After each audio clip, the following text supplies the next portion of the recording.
ఏది అయినా ట్రై చెయ్యి ఆచి చికెన్ మసాలా.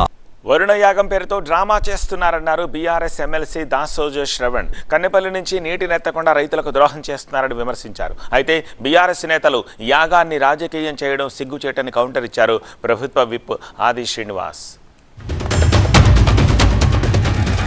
వరుణ యాగం పేరు మీద ఇవాళ వాళ్ల బాధ్యతారాహిత్యాన్ని, చేతగానితనాన్ని, పరిపాలన పరమైన అసమర్థతను కప్పిపుచ్చుకునేందుకోసం అని చెప్పని వాళ్ళ భగవంతుడి మీదకి నెట్టివేసి భారం అంతా తామేదో గొప్ప పని చేసినామని చెప్పని వాళ్ళ పూజలు చేసినట్టుగా డ్రామాలు నటిస్తున్నటువంటి ఒక ముఖ్యమంత్రి, కేబినెట్ సహచరులు సిగ్గుతో తలవంచుకోవాలి. మీరు అప్పుడు కేసీఆర్ గారు చేసినప్పుడు అప్పుడు ముఖ్యమంత్రి ఏపీ నుంచి వచ్చి కలిసిన మేము ఏ రోజు కూడా ఆ యాగాల పైన వారి యొక్క ఆలోచనకు వ్యతిరేకంగా మేము మాట్లాడలేము.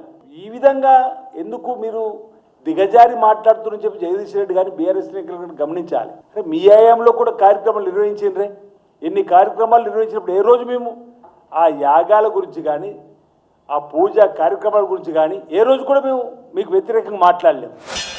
గోదావరి జలాలు ఉప్పొంగి ప్రవహిస్తుంటే కన్నెపల్లి పంపులు ఆన్ చేయమని చెప్పని నెలల నుండి అటు హరీష్ రావు గారు, కేటీ రామారావు గారు పెద్ద ఎత్తున ఉద్యమానికి బీఆర్ఎస్ నేతృత్వంలో పాల్పడితే దున్నపోతు మీద నీళ్లు పడ్డట్టు వ్యవహరించి చిన్న 2 పియర్స్ ను రిపేర్ చేయకుండా కాళేశ్వరం ప్రాజెక్టును పడావులో పెట్టి పాపానికి పాల్పడి ఇవాళ ఆ తప్పిదాలన్నీ కడిగేసుకుంటామని చెప్పని వరుణదేవుడి దగ్గరికి పోయి మీరు ఇవాళ పూజలు చేస్తా ఉన్నారు.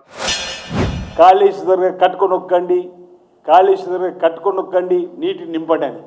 అరే మేడిగడ్డ దగ్గర, సుందిల్ల అన్నారం దగ్గర బ్యారేజీలలో నీటి నిలువ ఇస్తే బ్యారేజీలు ఆగవు అని చెప్పి ఎన్డీఏసీ చెప్పిన క్రమంలో మరమ్మతు జరిపిన తర్వాత ముందుకు పోమనే సందర్భంలో అక్కడ నీటి నిలువడం లేనప్పుడు ఎట్లా కట్టుకేస్తారు, ఎట్లా మీదకి వస్తాయని చెప్పని సోయి లేకుండా మాట్లాడితే ఎలా అని చెప్పి అనేక మాటలు చెప్పిన